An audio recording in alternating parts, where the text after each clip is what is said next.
السلام عليكم.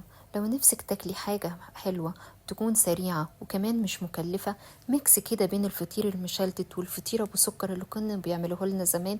تعالي هقولك الوصفة دي هتاخد منك نص ساعة بس، وما فيهاش اي مقادير، مجرد شوية مية دافية وكوبايتين دقيق.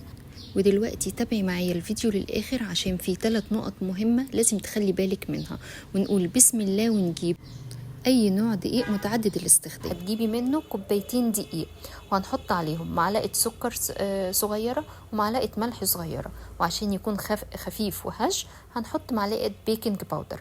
طيب عشان نكسر كمان العرق اللي فيه ويبقى سهل في الفرد معانا وما ياخدش مننا مجهود، هنحط كمان ربع كوبايه دقيق سميد اللي هو دقيق البسبوسه العادي، بس يكون لازم يكون ساده.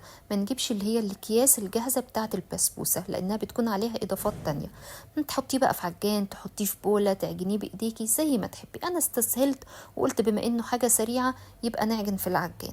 تضيفي عليه بقى الميه الدافيه، ولازم تكون دافيه عشان العجينه تتلم معاكي بسرعه وما تاخدش ميه كتير، وكمان تبقى سهله في الفرد. هتسيبيها في العجان 10 دقايق لحد ما تتلم بالمنظر ده. واول ما تلاقيها بقت حلوه وما بتلزقش هنحط عليها ربع كوبايه زيت، ونعجن شويه كمان لمده 5 دقايق، وبعد كده شكرا. طيب لو هنعجنها في بولة، يعني مش هنعجنها في العجان، يبقى هنحط بنفس الطريقة بنفس المكونات والمقادير. ودي هتبقى طريقة العجن، ان احنا بنلم العجينة كده على بعضها وبعدين نفردها ونقعد نفتح فيها. هنقعد نعمل الموضوع ده 10 دقايق او ربع ساعة لحد ما العجينة تبقى تمام معانا. هنغطيها بقى بكيس بلاستيك ونسيبها بس ترتاح 10 دقايق. هي مفيش فيها خميرة ولا أي حاجة، بس كل ما تسيبي العجينة 10 دقايق أو 5 دقايق ترتاح بتبقى سهلة معاكي قوي في الفرد. بعد كده بقى بنحاول على سطح نضيف رخامة أو حاجة، بتحاولي إن انتي تفرديها على قد ما تقدري. احنا مش هنخليها رقيقة قوي زي الفطير المشلتت، في نفس الوقت ما تكونش تخينة زي رغيف العيش، لا تكون حاجة وسط كده، يعني مجرد ان انتي شايفة السطح اللي تحتها بسيط قوي، ما انتش مدققة في تفاصيل. بمعنى ان المفرش البنك اللي انا بقى بفرد عليه واضح بس مش موجود كل التفاصيل اللي فيه. بعد كده بقى بعمل ميكس بين الزيت والسمنة والزبدة، وده طبعا عشان الزيت يكون خفيف، وبرضو الزبدة والسمنة بتدينا طعامة وتدينا كده احساس ان احنا بناكل مشلتت. هدهن كل السطح بتاعها وبعدين ابدا الفها رول من ناحيه واحده زي بالمنظر ده اللي انت شايفاه معايا. بعدها بتبقى عباره عن رول طويل، ببدا ابططه شويه وابدا اقسمها بقى زي ما انا عاوزه. تقريبا كده القطعه كانت حوالي عرضها 4 في 4 او 4 في 5 سنتي. وطبعا انت شايفه دلوقتي اهي التوريقه والطبقات واضحه كاننا بنعمل مشلتت بالظبط. هناخد كل قطعه ونحاول ان احنا نعملها بس نلفها حوالين بعضها كده، زي نكورها كده على الرخامه، مجرد ان احنا ما تبقاش مقطعه معايا. بعدين بركنها وهنشتغل على طول، احنا مش هنريحها تاني.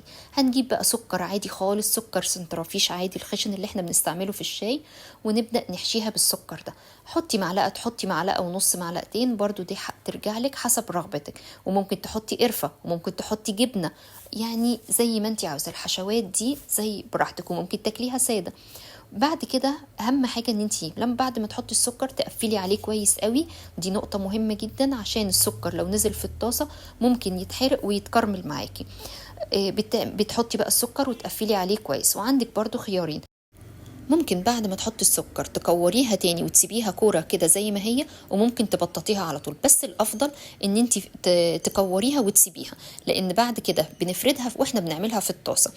لو وصلتي معايا لحد هنا ما تنسيش تعملي لايك للفطير واشتراك للقناة لو لسه ما اشتركتيش، وتعالي نكمل الفطير الحلو بتاعنا. خلصي بقى كل الكمية كده مع اللي انتي عاملاها، وبعدين حطيها على طبق او على صينيه، وغطيها وحطيها في التلاجة مجرد نص ساعة بس، مش اكتر من كده. وتعالي بقى للتسوية. في طاسة على النار، الطاسة تكون سخنة، وهنحط عليها رشة زيت بسيطة قوي، يعني احنا مش هنقلي في زيت، احنا هنسويه في الزيت، يعني حاجة بسيطة خالص زي ما انت شايفة. هنبدأ نفرده في الطاسة بحيث ان احنا نحط كرة الفطيرة في الطاسة، ونبدأ نحط صوابعنا عليها ونفرد الصوابع، يعني صوابعنا بتكون مضمومة وبعدين نفردها على الفطيرة. دي بتخلي الفطيرة زي ما انت شايفة بالظبط، بتخليها تتفرد في الطاسة وبمنتهى السهولة، ما بتاخدش مجهود، وفي نفس الوقت السكر ما بيطلعش منها. ده اهم حاجة زي ما قلتلك، تخلي بالك ان السكر ما يطلعش عشان ما يتكرملش. واول ما نفرد الفطيرتين نبدا نقلبها على طول، يعني كل دقيقتين لازم نقلبها على الوجه التاني.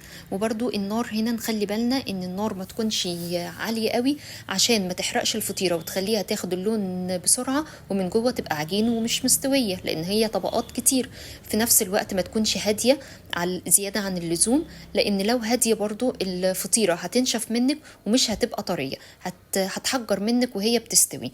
فالنار لازم تكون متوسطه، ولو حسيت ان الطاسه سخنت قوي ممكن تبعديها عن النار شويه او تهدي النار شويه لحد ما الطاسه تبقى متوسطه الحراره. هنفضل نعمل كده كل شويه لحد ما نخلص الفطيرتين، بحيث ان كل وجه ياخد اللون الذهبي اللي احنا عارفينه او اللي احنا عاوزينه. بعدين نيجي للطاسه اللي بعدها، بنحط برضو رشه زيت بسيطه ونبدا نحط الفطيره اللي بعدها برضو زي ما احنا عارفين، بنحط الصوابع بتكون مضمومه وبعدين نبدا نفردها على الفطيره. وتخلي بالك ان احنا ما نفردهاش في الصينيه او على الرخامه وبعدين ننقلها في الطاسه عشان السكر ما يطلعش ويتكرمل، ممكن يحرق الطاسه وفي نفس الوقت هيخلي الفطيره ممررة معاكي.